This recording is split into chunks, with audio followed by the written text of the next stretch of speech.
class. I will be discussing the concept of colonialism in Africa with particular reference to Nigeria. What exactly do we mean by colonialism? Colonialism is a practice that spans across centuries. And what is the meaning of colonialism? It simply refers to the establishment, acquisition, and expansion of colonies in one territory by the people from another territory. In fact, it often involves subjugation of indigenous population and the exploitation of resources in the colonized territory for the benefit of the colonizing power.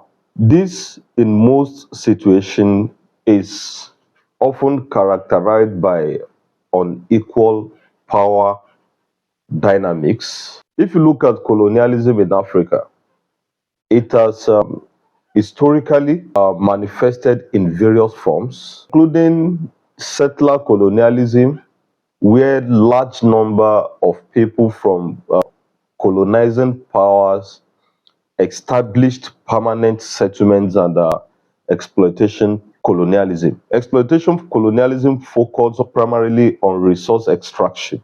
The consequences of colonialism are far-reaching because it has impact on political, economy, and every other social structures of both the colonizer and the colonized.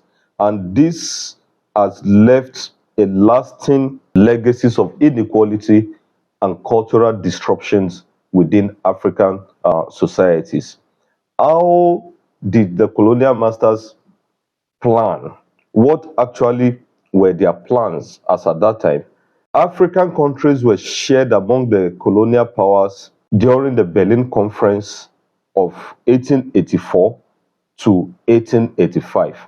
In fact, this conference stands as a pivotal moment in the history of Africa as a continent, because this is where there was formalization for the scramble for the continent and its subsequent partitioning among European powers. This conference was convened by Otto von Bismarck because the conference then ostensibly aimed to regulate European colonization and trade in Africa. Before Berlin Conference, the colonizers were on the continent of Africa, but it was the Berlin Conference of 1884/1885 that formalized the partitioning of Africa. In fact, it was done to avoid potential conflicts between the imperial powers. And in reality, it provided a framework for the systematic division of African continents. At the same time, in fact, it was largely done in a way that it disregarded the existing political boundaries and the interests of the African people. The General Act of Berlin Conference established principles such as effective occupation, which required almost all European powers to demonstrate control over a territory through various forms of treaties with local traders. And at the same time, it established administration and policing. This now fueled a rapid and often brutal expansion of European influence in Africa, because before the presence of the colonial masters, we had a way of doing our things, but when they came, they disrupted everything. In fact, the Berlin Conference is remembered as a key event in the transition from informal imperialism to direct colonial administration in Africa, with a profound and lasting consequences for the political, economic, and social development of African continent. The partitioning of Africa was done in such a way that they didn't, at the initial stage, put into consideration the concern of Africans, because Africa as at then was still referred to as dark continent, because most of the parts of Africa were not communicating with other parts of the world. It is, let me say it, the entire issue of colonialism was driven by economic interest and strategic rivalries, and some forms of prevailing sense of racial superiority. Racial superiority is what we still face today, because there are people who feel their race is blessed, endowed, and their race is far better than others in the world. The Berlin Conference of 1884-1885 formalized that process of establishing rules for colonial acquisition and effectively sanctioning the scramble for Africa. During the era of colonialism, the continent of Africa was partitioned and controlled by various European powers. In fact, the primary colonizers include Great Britain, France, Germany, Belgium, Portugal, Spain, and Italy. In fact, if you look at it, for instance, Britain and France held the most extensive territories, because with British influence, prominent regions in Africa like South Africa, Nigeria, and some francophone other countries in Africa. When we say Anglophone African countries, we are making particular reference to countries of Africa where they speak English. And when we say Francophone African countries, we are making reference to countries of Africa that speaks French. So, like I said earlier on, the British government and France held the most extensive territories in Africa.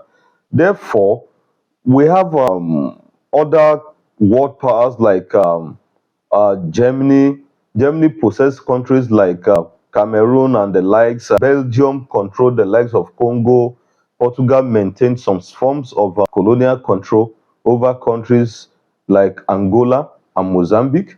And Spain just held smaller territories such as Spanish Sahara, when you go to all these Western Sahara and the likes, and Equatorial Guinea. Italy's colonial possessions span across Libya and some parts of Eastern Africa. So the impact of this division continues to shape the political and economic landscape of Africa till we speak today. During the era of colonialism, the continent of Africa was partitioned and controlled, like we said, by several European powers. And I've mentioned the key players. The key players include Great Britain, France, Belgium, Portugal, Spain, Italy, Germany. So, for example, the Great Britain pursued a policy of indirect rule in many of its colonies. Uh, what they did was to utilize existing local power structures to govern. Look at the indirect rule system in Nigeria, for example. It was successful in the southwestern Nigeria. It was successful in the northern Nigeria, but partially successful in the southeastern part of Nigeria. France, in contrast to this, used a policy of assimilation. Policy of assimilation because France, what they did then was to seek to integrate its African colonies into French culture and administration. They wanted African countries that they colonized to act like them and behave like them. But that is a total no, because man, they say, is a product of his environment. Fine. Other culture can have influence and impact on people's culture, but it does not mean that people's personal culture should be totally disregarded. And Belgium under King Leopold II established particularly a very brutal regime in the Congo Free State. They focused more on resource extraction.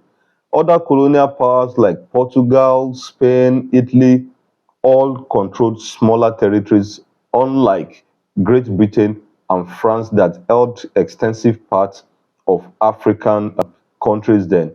So For example, like I said, Portugal, Spain, and Italy controlled smaller parts of African territories, but their policies were often centered on economic exploitation and resource extraction.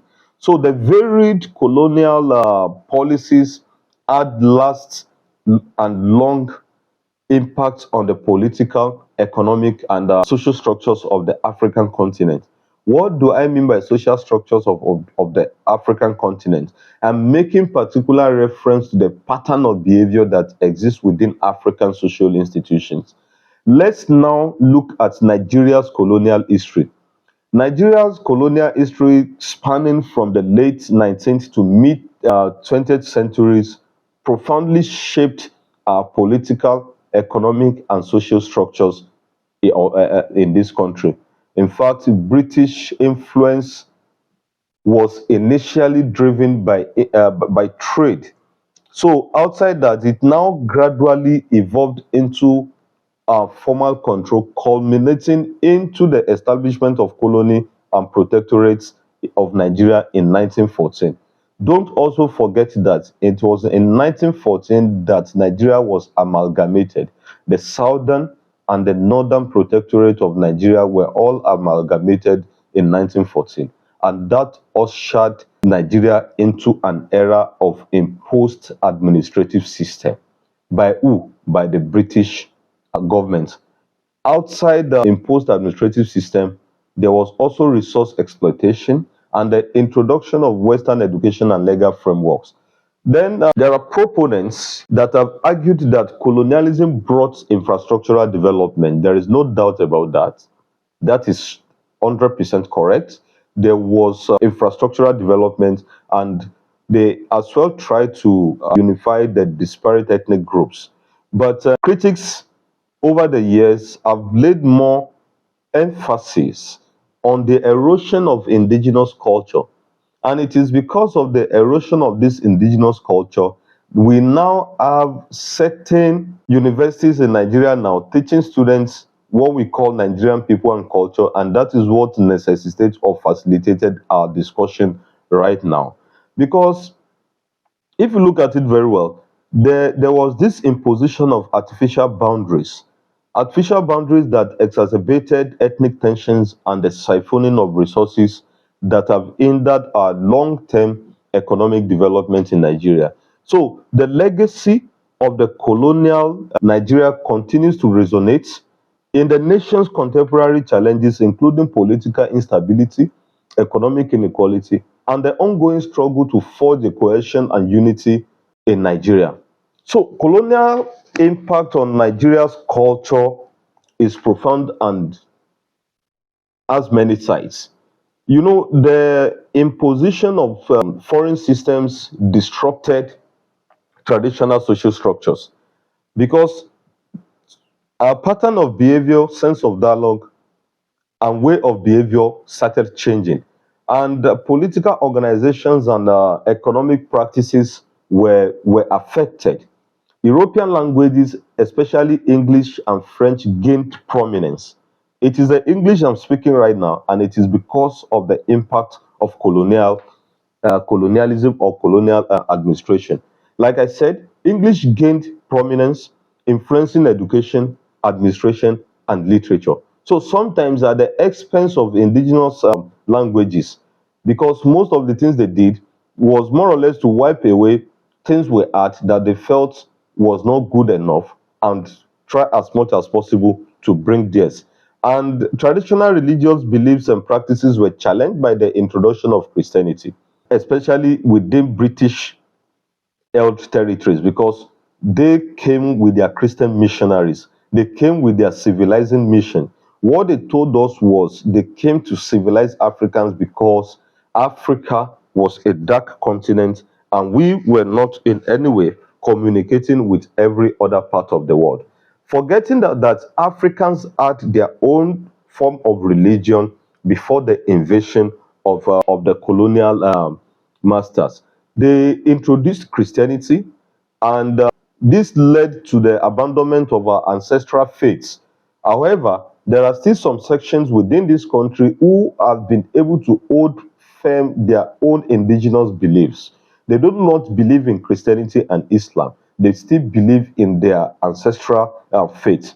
So while colonialism introduced certain advancements, such as modern medicine and infrastructure, this came at the expense of cultural disruption and the suppression of indigenous knowledge systems. So the legacy of colonialism continues to shape Nigerian identity and cultural expression in a very complex way that you and I may find difficult to understand. I would now like, since Nigeria was amalgamated in 1914, I would like to explain the impact of this colonialism on the northern Nigeria and the southern Nigeria. The northern Nigeria includes all states within the northern part of Nigeria, and the southern Nigeria includes all states within the southern Nigeria. If you look at northern Nigeria's colonial history, it began in the late 19th century, and it was also driven by British economic and strategic interests. One of the most prominent issues was the establishment of the Royal Niger Company. It initially focused on trade, and gradually it exerted a political control. As at 1903, following military campaigns, the Sokoto Caliphate and other northern states were subjugated. They waged war against them and were subjugated, marking the establishment of British rule in the northern Nigeria. Lord Lugard implemented the indirect rule system, and what did he do? He tried to utilize the existing, structures on ground in northern part of Nigeria. Like I said, Lord Lugard implemented a system of indirect rule in a way that it made judicious use of the local, or let me say, of the existing traditional structures while maintaining ultimate authority. Well, this approach to some is good, to some people it's bad, because this approach, while seemingly preserving local customs, entrenched hierarchical systems and limited modernization, colonial policies often focused on agricultural production and resource extraction. What they were majorly interested in was how to siphon our resources, how to loot our resources and take it back to their own countries for finished products. Yes, they had the technology, but they do not have the necessary agricultural raw materials to come up with finished products. So as they loot here, they ship it to their colonies for finished products, bring back the same finished products to Africa and sell to us at a very expensive rate. Therefore, colonialism in northern Nigeria reshaped its political, economic, and socio-cultural landscape, because British administration established in the early 20th century supplanted existing traditional structures. They now implemented indirect rule, like I said earlier on, but economically, the focus was more shifted towards production of cash crops like cotton and granules. They also tried to integrate the northern part of Nigeria into the global capitalist system, but they failed to understand the fact that Africans were not happy, until now are still not happy with the impact of colonialism on our culture. So socially, Western education, was introduced also in northern part of Nigeria, but it was not as it was in the southern Nigeria, because the southern Nigeria accepted formal education earlier than the northern Nigeria. So Western education and Christian missionaries activities introduced new ideas and institutions, and this contributed both to development and cultural tensions. So the legacy of colonialism continues to shape the northern part of Nigeria, and it has impacted on its governance over the years, economy, and cultural identity. So excuse me, if you look at it very well, its traditional emirates were largely retained, but they were subjected to British oversight. You know, we have the Emirate system in the northern part of Nigeria that was in existence before the coming of the colonial masters. What did they do? They just used indirect rule to take over some of those traditional institutions. They maintained them, but those people did not have adequate power over resource control.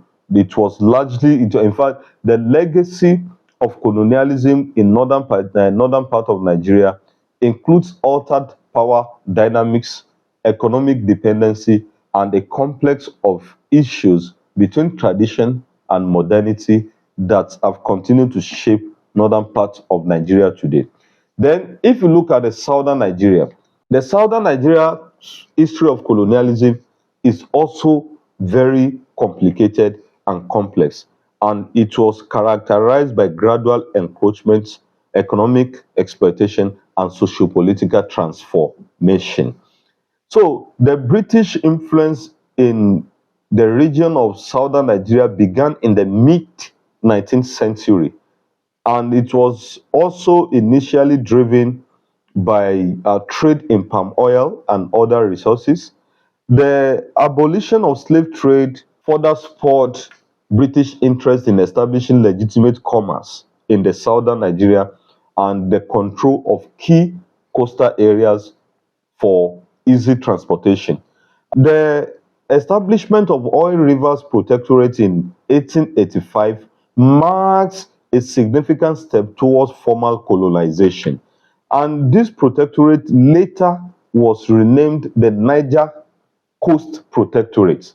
Don't forget, I said earlier on that they were able to take over the key coastal regions, so they called it Niger Coast Protectorate. And this now gave room or gave impetus or allowed the British government to exercise high level of jurisdiction over the coastal regions and regulate their trade. The Royal Niger Company, chartered in 1886, played a crucial role in extending the British influence inland through treaties and at times through military force. The early 20th century in southern Nigeria witnessed the consolidation of British power. This was the time the British power was consolidated, and it was done through series of military campaigns and political maneuvering. It didn't just come like that. Our people were coerced, our people were forced into accepting certain things. So the British government now, as at that time, after consolidating their power, what they did was to subjugate various dependent communities and kingdoms in the southern Nigeria, including the Benin Kingdom in 1897. As at 1900, the British government already assumed direct control of this region. And in fact, it was, that this region was previously administered by the Royal Niger Company. They now established the Protectorate of the Southern Nigeria. They took it from, it was transformed from Royal Niger Company to Protectorate of Southern Nigeria. Well, colonial rule in Southern Nigeria brought profound changes in Southern Nigeria.